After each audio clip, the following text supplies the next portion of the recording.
Dando continuidade às vias de administração de medicamentos. A via de administração é o caminho pelo qual uma droga é colocada em contato com o organismo. Os fármacos podem ser administrados por várias vias.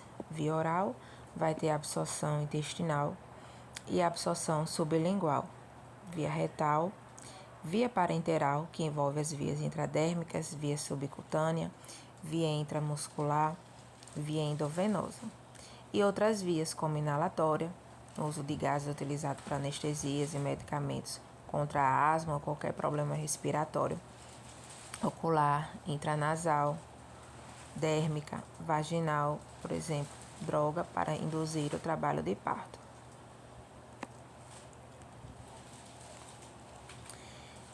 Via oral.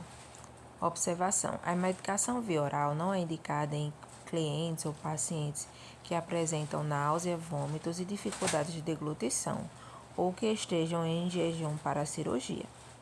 A administração de medicamentos por via oral é segura e não requer técnica estéril na sua preparação.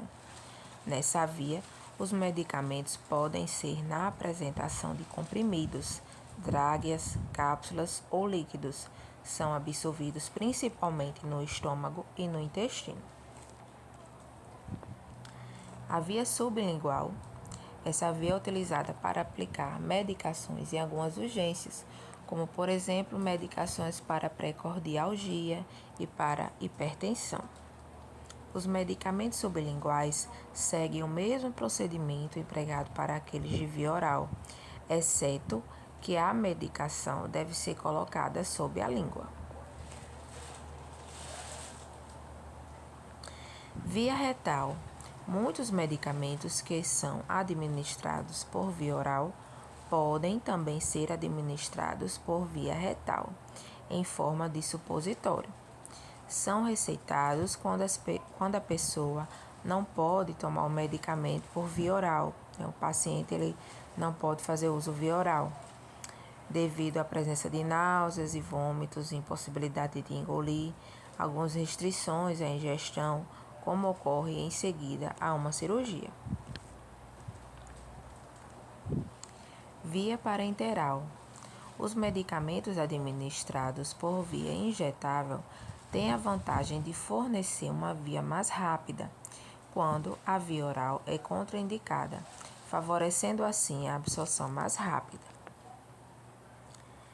A via intradérmica. Nesta via, os medicamentos são administrados na pele, na região da derme, abaixo da epiderme, na qual é uma via muito restrita, utilizada para pequenos volumes de 0,1 a 0,5 ml.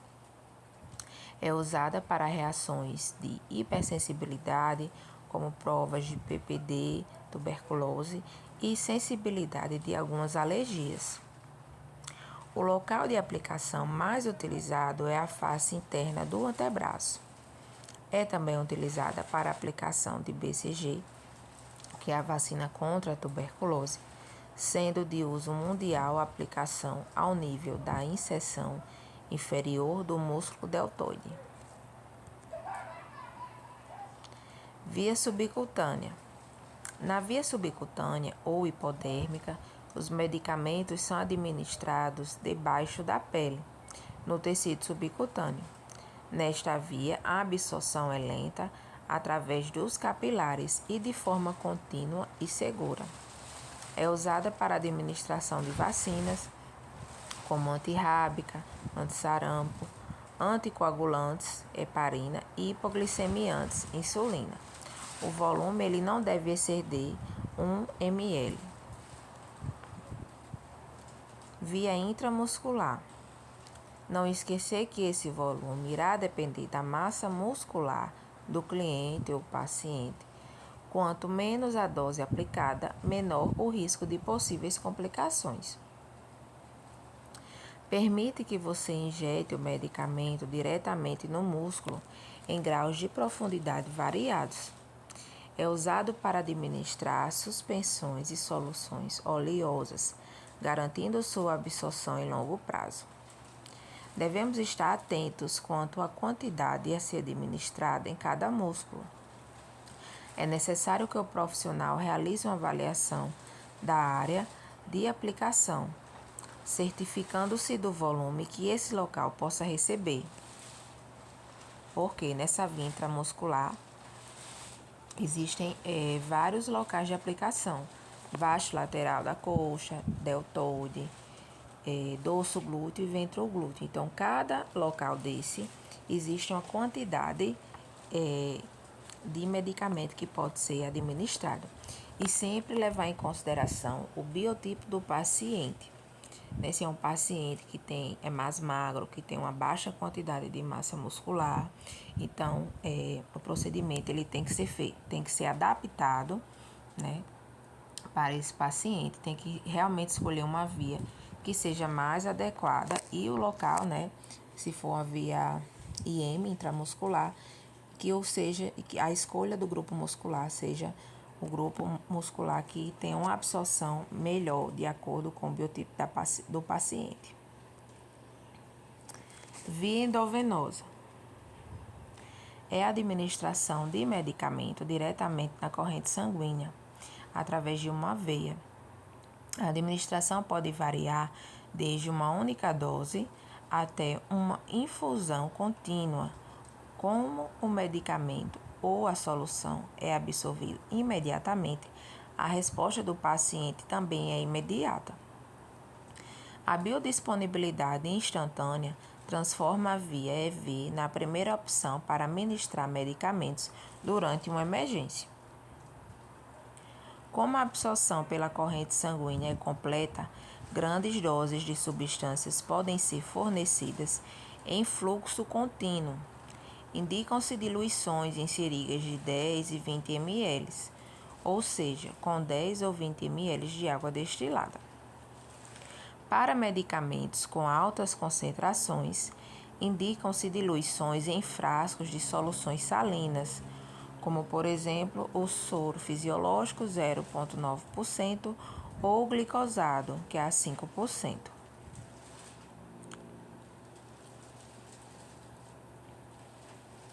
Então, para reforçar o conceito de medicamento, toda substância que é introduzida no organismo vai atender a uma finalidade terapêutica. E essa finalidade, ela pode ter várias vertentes. Pode ser uma finalidade de caráter preventiva, né, como por exemplo as vacinas, para evitar a doença. Pode ser uma finalidade de caráter paliativo, ou seja, numa situação de analgésico para reduzir a dor de um determinado paciente. Tem a finalidade também curativa, por exemplo, do antibiótico, né, que é para sanar aquela doença bacteriana presente. E a substitutiva, como por exemplo o uso da insulina. O tipo de ação. O tipo de ação também vai variar.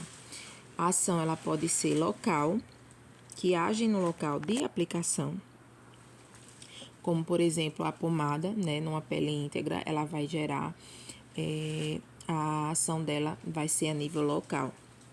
Já a geral ou sistêmica circulam na corrente sanguínea e seu efeito atinge determinados órgãos, tecidos ou até mesmo todo o organismo. Existem as formas de apresentação dos medicamentos, que é líquido, sólido, semissólido e gasoso. Em relação à administração de medicamentos, dos pontos de vista legal, ético e prático, a administração de medicamentos é muito mais que um simples serviço de entrega e ato. Trata-se de conhecimento, habilidade e ato. Trata-se de conhecimento, habilidade e técnica. Para administrar a medicação com eficácia, você necessita conhecer a terminologia dos medicamentos, as vias de administração dos medicamentos, os efeitos que os medicamentos produzem depois que penetram no organismo. Resolução do COFEN 281 de 2003, no artigo 1, relata que é vedado a qualquer profissional de enfermagem executar a repetição de prescrição de medicamentos por mais de 24 horas, salvo quando a mesma é validada nos termos legais. Artigo 2. Quando completar-se 24 horas da prescrição efetivada, adotar as providências para denunciar a situação ao responsável técnico da instituição ou plantonista. Resolução do COFEN 225 do ano de 2000. Artigo 1. É vedado ao profissional de enfermagem cumprir ou executar prescrições medicamentosas ou terapêuticas através de rádio, telefonia ou meios eletrônicos. Artigo 2. Não se aplica ao artigo anterior as situações de urgência na qual efetivamente haja iminente e grave risco de vida do cliente ou paciente. Em relação ao preparo e administração dos medicamentos. Quanto à sala de preparo de medicamentos, essa sala ela deve ser iluminada, ventilada, as janelas devem ter telas de proteção contra insetos, deve ter também os coletores de materiais perfluorocortantes, a caixinha. As bancadas devem ser limpas com água e sabão ou com álcool a 70% a cada turno ou sempre que se fizer necessário. Em relação à prescrição médica, então, a equipe de enfermagem, também responsável pela medicação, deve estar atento em relação à prescrição, para que essa prescrição realmente ela siga os parâmetros, de acordo com a lei, e que se porventura estiver faltando algum dado, a equipe retorna até o prescritor para ele fazer as alterações necessárias. Então, nessa prescrição, precisa ter o nome do paciente com o número do quarto e do leito, por exemplo. Essa questão do número do quarto e do leito varia muito de instituição para instituição, mas o mínimo do mínimo é o que? É o nome do paciente, de forma clara, de forma legível, o nome, se possível, completo desse paciente, para que a gente confirme que de fato é aquele paciente. A data da prescrição, o nome do medicamento, dose a ser administrada, via de administração e o horário. Nome de quem prescreveu e o número do CRM, mais assinatura. Em relação ao medicamento, a gente deve observar o aspecto da substância, no sentido da cor, se é um medicamento que ele apresenta uma característica de turvação, depósitos, entre outros. A validade, sempre a gente precisa checar isso. A concentração do medicamento e a prescrição, que na maioria das vezes a prescrição ela não vem de acordo com a concentração disponível do medicamento. Então, por isso é necessário que a gente faça o cálculo para realmente administrar só o que está prescrito. Materiais e acessórios para seu preparo e administração. Existem alguns cuidados importantes, como, por exemplo, preparar o medicamento de cada paciente separadamente, porque quando a gente faz isso, a gente evita possíveis erros, possíveis trocas. Então, o ideal é que seja preparado de forma separada. Não tocar no medicamento com as mãos para evitar justamente a questão da contaminação. E não administrar medicamentos preparados por outras pessoas, outros profissionais. Então, a gente só pode ter a responsabilidade de aplicar uma medicação na qual nós mesmos preparamos.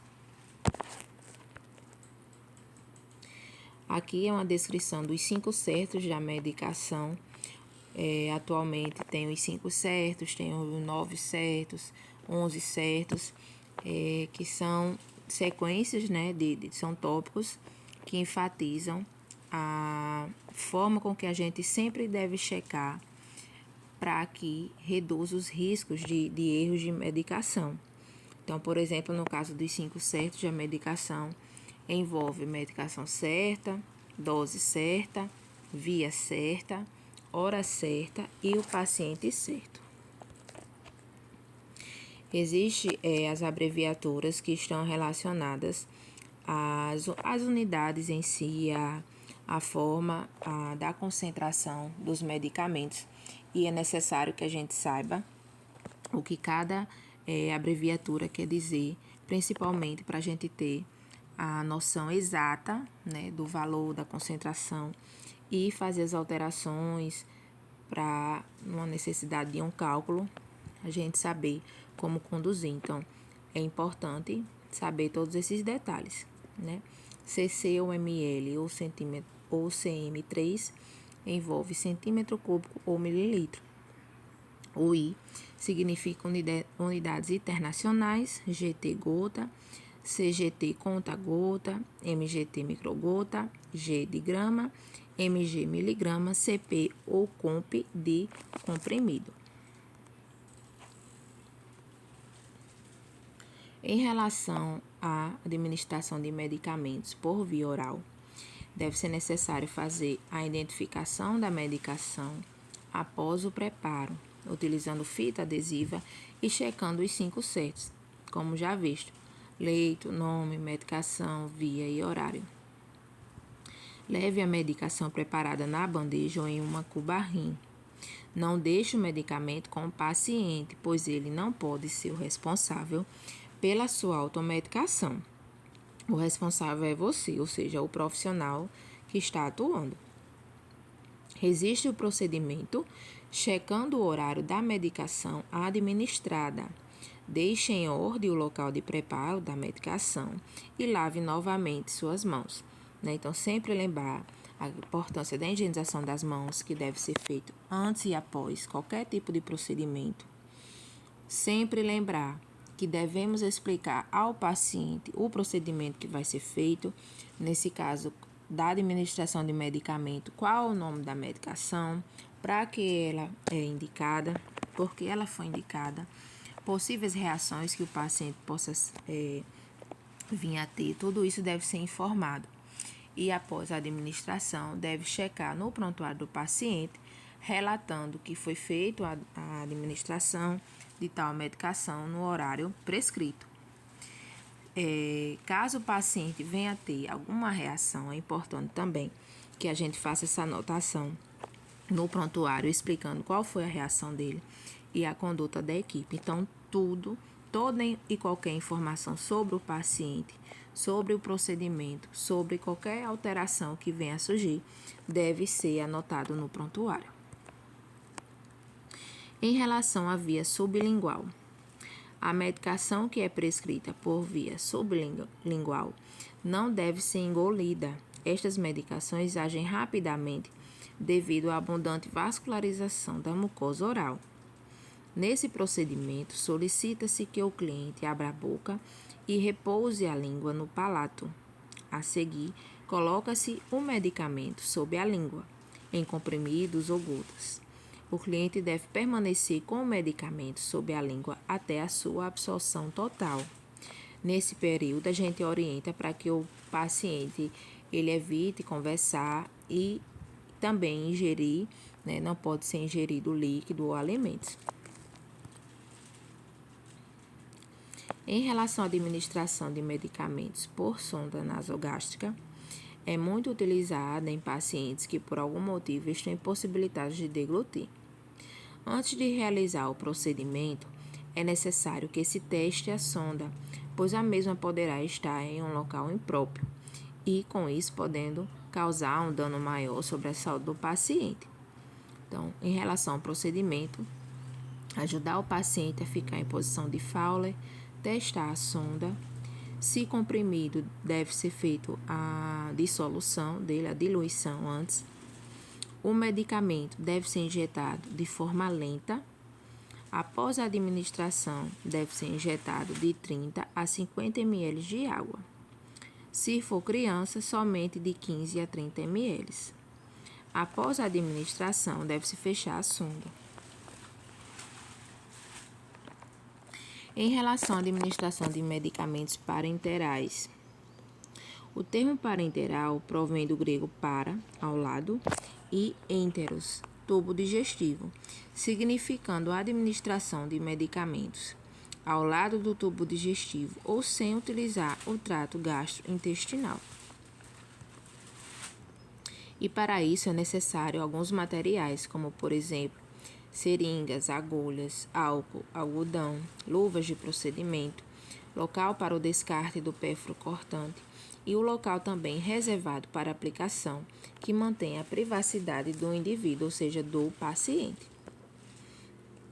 Nessa tabela, ela é bem clara, demonstra em relação à questão das agulhas, em relação ao seu calibre, relacionado à cor do canhão, as vias de administração e a forma dos medicamentos.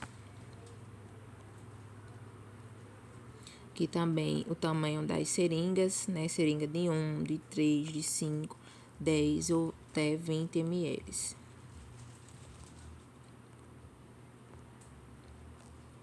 A estrutura da seringa, né? É importante saber a porção do êmbolo, corpo, a escala graduada, que é onde a gente vai verificar a quantidade, né, da medicação, e a ponta. Também é importante saber a estrutura da agulha em si, né, o bisel, que é a pontinha, a agulha, a estrutura maior, o corpo, digamos assim, e o canhão, que é essa porção final da base.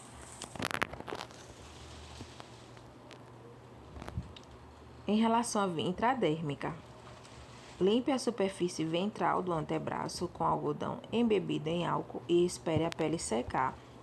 É sempre importante lembrar que ao fazer essa asepsia, o álcool ele tem que secar para poder fazer a aplicação. Enquanto segura o antebraço do paciente em sua mão, puxe a pele esticando com seu polegar. Com a sua mão livre, segure a agulha em um ângulo de 15 graus em relação ao antebraço do paciente, com o bisel da agulha virado para cima. Insira a agulha aproximadamente 0,3 abaixo da epiderme, em locais a 5 centímetros de intervalo. Interrompa quando o bisel da agulha estiver sob a pele e injete o antígeno lentamente. Você deve encontrar alguma resistência ao fazer isso e deve ocorrer a formação de um vergão enquanto você injeta o antígeno, que conhecido popularmente como pápula. Então, vai existir uma formação de uma pápula. Então, essa formação da pápula é que me confirma que eu estou na via adequada, na via intradérmica.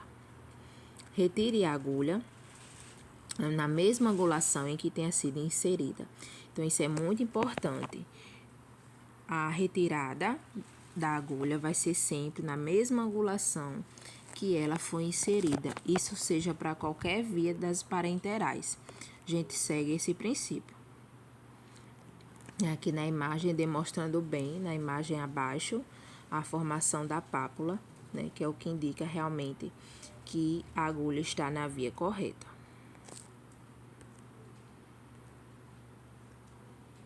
Em relação à via subcutânea, selecionar o local de injeção apropriado, limpar o local da injeção com um chumaço de algodão com álcool, iniciando pelo centro do local e movendo para fora em movimento circular ou até mesmo unidirecional. Agarre a pele ao redor do ponto de injeção firmemente para elevar o tecido subcutâneo, formando uma dobra de gordura de 12,5 centímetros.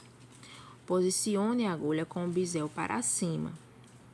Insira a agulha rapidamente em um único movimento, ângulo de 45 ou 90 graus, em relação à superfície epidérmica.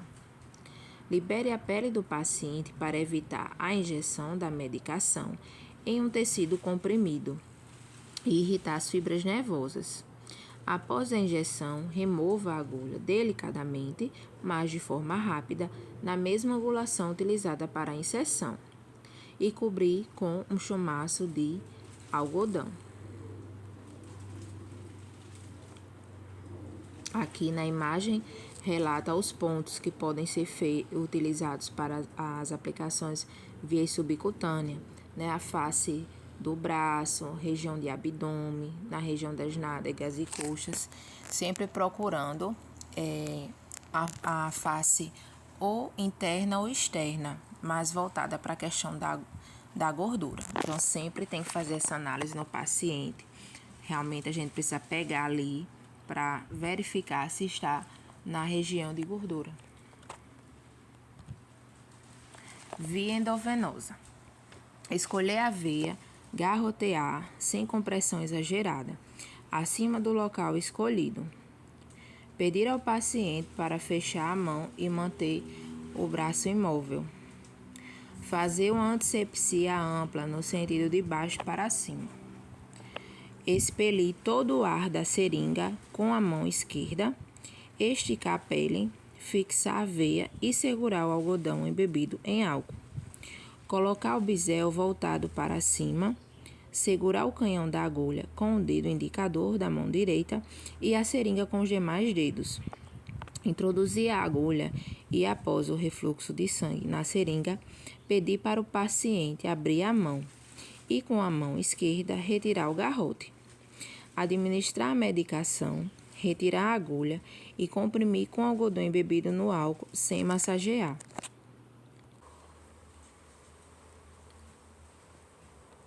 Que é a imagem demonstrando os pontos da qual pode ser feito a aplicação via endovenosa.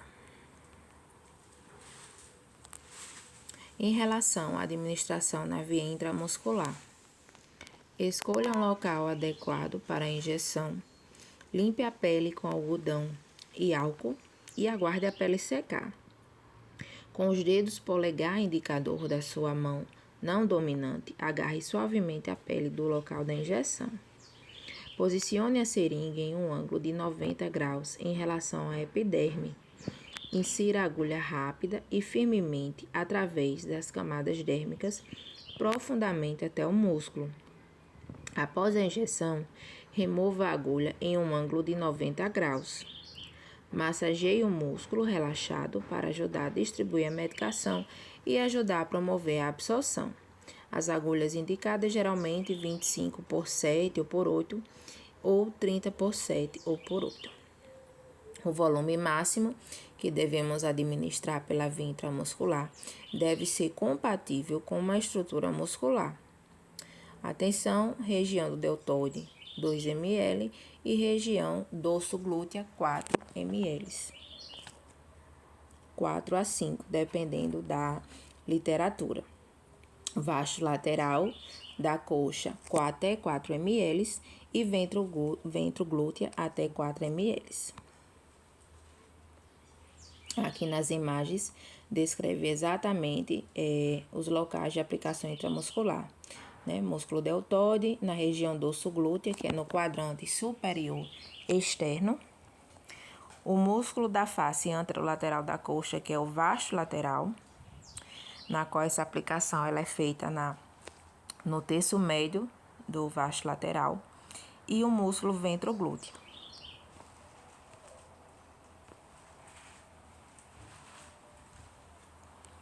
O músculo escolhido deve ser bem desenvolvido, ser de fácil acesso e não possuir vasos de grosso calibre e nervos superficiais. O volume máximo que devemos administrar pela via intramuscular deve ser compatível com a estrutura muscular. Então, sempre lembrar a questão do parâmetro geral de quanto suporta cada grupo muscular, mas fazendo o alinhamento com o biotipo do paciente. Região dorso glútea. Quando não devemos utilizar esta via? Crianças menores de 2 anos, pessoas que possuem atrofia dos músculos dessa região, pessoas que possuem parestesia ou paralisia dos membros inferiores, pessoas que possuem lesões vasculares dos membros inferiores. Anotação de enfermagem é o registro de dados no prontuário com informações sobre a vida do paciente nos períodos, observações feitas sobre seu estado de saúde, procedimentos efetuados e avaliações de enfermagem. E é extremamente importante. São as únicas no ambiente de cuidado à saúde, cobrem a hospitalização nas 24 horas. Evita o litígio, a briga judicialmente, e servem como documento ético e legal. Os propósitos dessas anotações é estabelecer um mecanismo de comunicação entre todos os membros da equipe, facilitar a execução de cuidados qualificados de saúde, garantir um mecanismo de avaliação do cuidado do cliente como pessoa, criar um registro legal permanente dos cuidados proporcionados ao cliente. Orientações para anotação. A escrita deve ser legível, os registros devem ser feitos de modo objetivo, sem preconceitos e julgamentos, incluindo a data e hora em todas as anotações. Inclua todas as informações sobre a vida do paciente. Os dados devem ter relevância científica. Documente as ocorrências de forma cronológica. Devem ser evitados generalizações como normal. Use apenas abreviaturas aprovadas. Assine seus registros com nome ou corém após qualquer anotação. Todos os cuidados de enfermagem e medicações devem ser checados por quem executou. Checar tudo logo após efetuado. Registrar qualquer ocorrência que ocorra com o cliente para servir de subsídio para diagnóstico médico. Em relação às responsabilidades legais, nunca faça rasuras, nunca altere informações ali contidas, nunca deixe espaços em branco, registre todos os dados. Evite termos gerais, seja específico. Devem conter as condições gerais do cliente, o paciente, os dados como nutrição, hidratação, sono, repouso, locomoção, eliminações, motilidade, informações em relação ao cuidado corporal, regulação térmica, comunicação, integridade cutânea, reações alérgicas, curativos, punções e catéteres, as informações em relação aos sinais vitais, acidentes, recebimentos de visitas, as condições na passagem de plantão.